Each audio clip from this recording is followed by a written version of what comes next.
My wild mother-in-law tried to mess with my food at my baby shower because she's mad that I'm having my baby the same month she's getting married. I'll get straight to the point. My mother-in-law, MIL, and I don't get along. We never have because she has always been rude to me from the beginning. You might think she acts this way because she's overprotective of her son, right? But that's not it. She doesn't like me because I'm a good wife to her son. Here's some background. My husband Rick had a tough childhood with his mom. She never believed in marriage and dated many different men. Even though she got married twice, both marriages ended terribly. Rick is her oldest child from her first marriage. He told me his parents had a very toxic relationship and sometimes even had physical fights, which Rick sadly witnessed. My MIL has always been an alcoholic, so she would often spend hours drinking and forget to feed Rick. His biological dad wasn't any better. Because of this, Rick had to take care of himself from a very young age. When his dad left, his mom started using drugs, so Rick had to look after her too, to make sure she didn't end up dead in the streets. When it was time for college, Rick had had enough of his mom and moved out to his dorm for a fresh start. His mom tried to guilt-trip him by saying he abandoned her and forced him to give her part of his earnings from his part-time jobs. Rick felt guilty since she was the only parent he had left, so he gave in to her demands.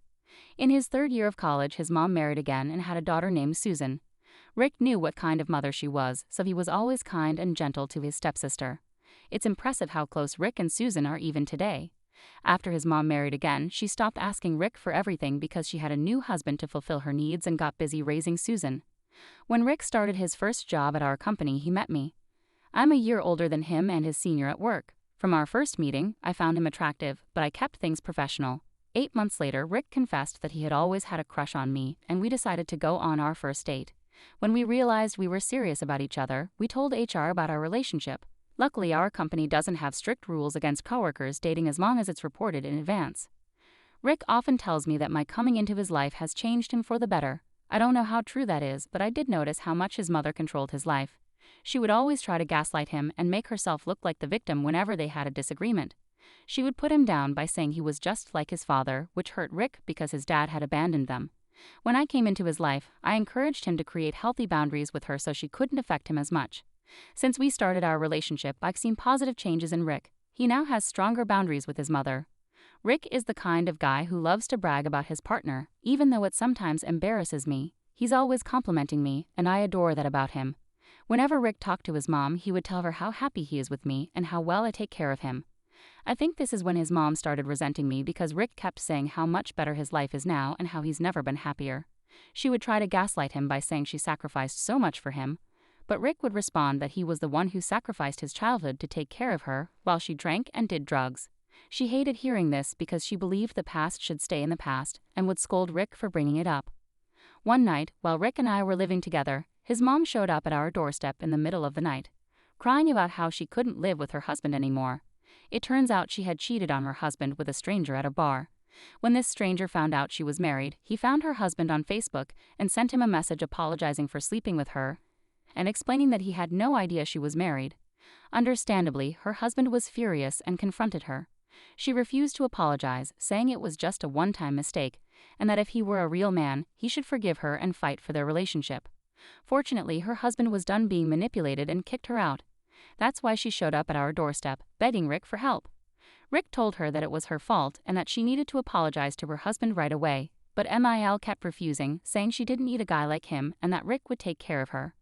I rolled my eyes at this because it was always her excuse. She would mess up and expect Rick to fix it. But things were different now. I was living with Rick, so I privately told him that his mother couldn't stay with us for long and that she needed to find her own place because I couldn't deal with her drama. Thankfully, Rick agreed. We let her stay for a week, but during that time, she did absolutely nothing around the house. She left her dirty dishes on the counter or in the sink and her dirty laundry on the bedroom floor, expecting me to clean up after her. She demanded that I cook her favorite meals, and on days when I was too tired to cook, she would taunt me about being a bad partner and say that her son deserved better. I kept quiet because it was her first time staying with us, and I was trying to be mature. I even found out she had been smoking in our kitchen because she left a cigarette butt on the floor for me to clean up. Living with her was a nightmare, and as soon as a week passed, I talked with Rick about asking her to leave. Rick sat her down and calmly tried to talk to her about it, but MIL erupted in anger. She started saying he was being insensitive and that, as his mother, he should take care of her as long as she needed without any questions. She insisted she had every right to stay at our place and that he was being disrespectful by asking her to leave. I scoffed at her words and told her she was wrong. I explained that this was our place, which both Rick and I were paying for, so she had no rights here without our permission. I added that we had been more than welcoming to her for a week, but she had done nothing to make it easier on us. Now it was time for her to give us our own space. Rick agreed and suggested she should apologize to her husband or maybe go live with her sister. Mil erupted in anger again, screaming at Rick about how dare I talk to her that way and that it was none of my business, so I should keep my mouth shut. I am not a woman who takes disrespect from anyone, so I calmly told her that her time of trying to control and manipulate everyone was over. We didn't appreciate her bringing her drama into our home, and she needed to leave immediately. Her eyes widened in shock, but Rick interjected, saying she should never speak to me that way again. He told her I was his equal partner, and he didn't appreciate anyone talking to me like that, especially after I had taken care of her all week. He added that he was lucky to have me in his life, and that I took care of him more than she ever did. Mil didn't like hearing this and started yelling back, claiming she had done her best for him, and that he should be grateful for the life he has now. She argued that he should let her live with us, but Rick wasn't willing to listen any further. Ultimately, she had to pack up and leave the next day. We later found out she went to live with Susan. This incident made our relationship with her even worse, but I have never regretted standing up to her.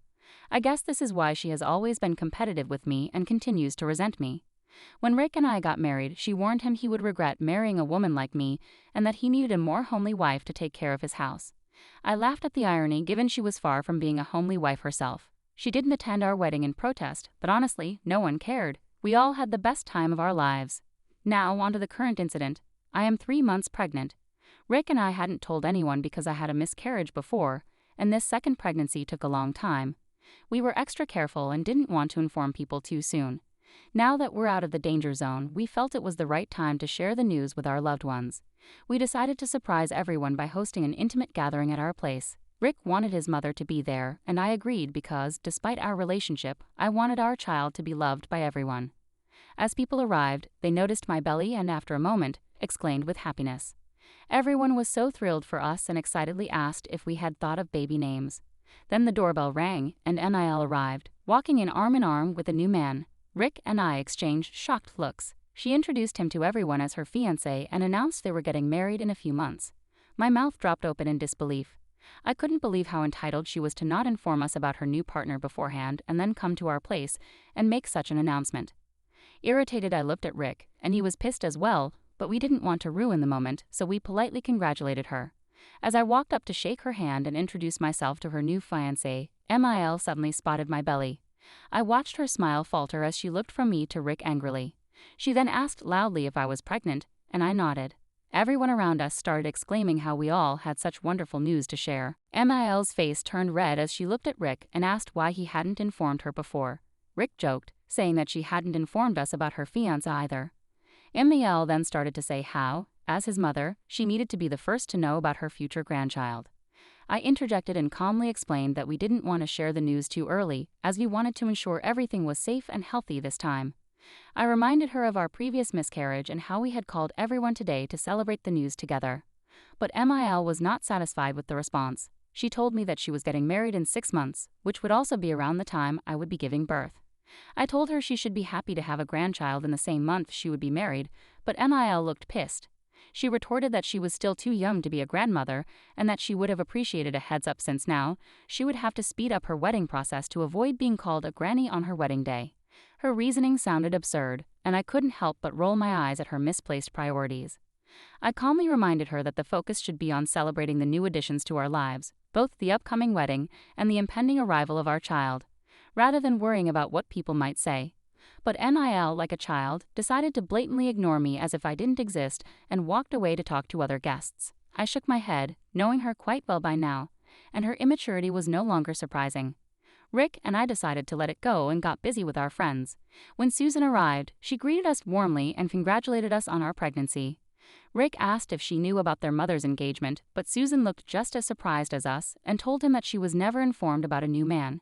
She joked that they shouldn't be surprised since Mil changes her man like the weather.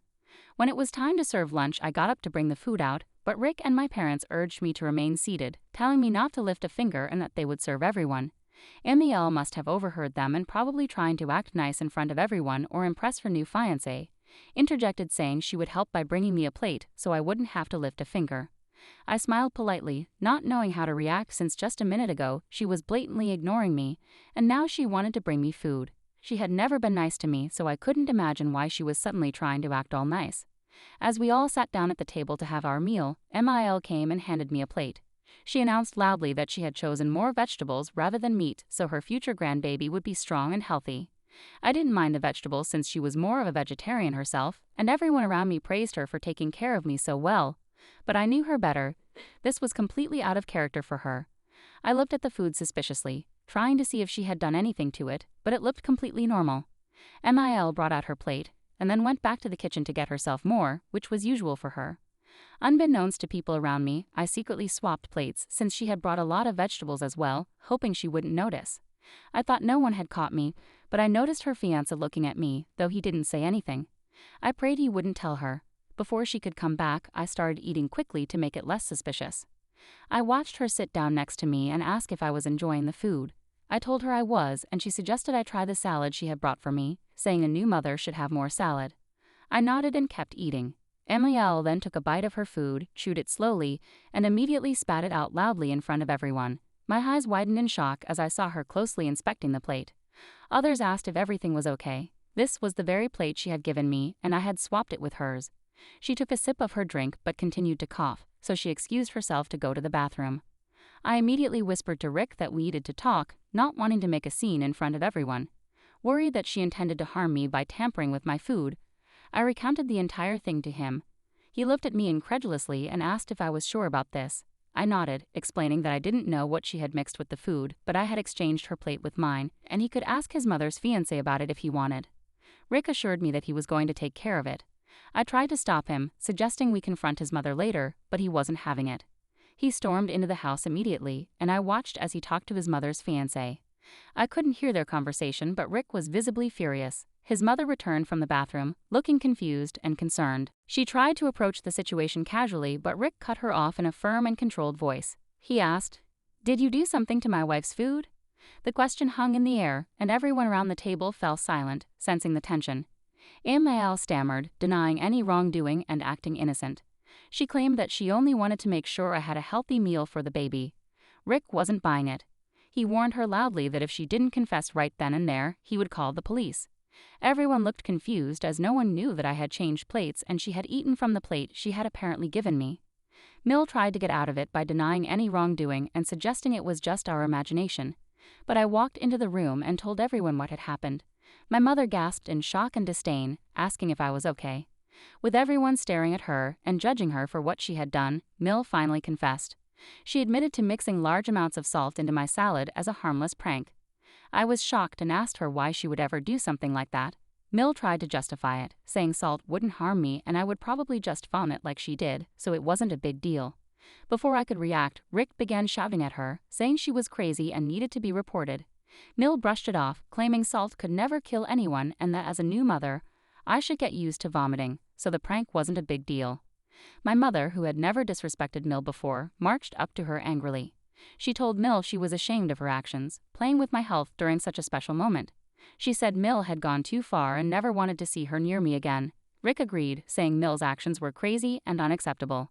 He asked her and her fiancé to leave immediately.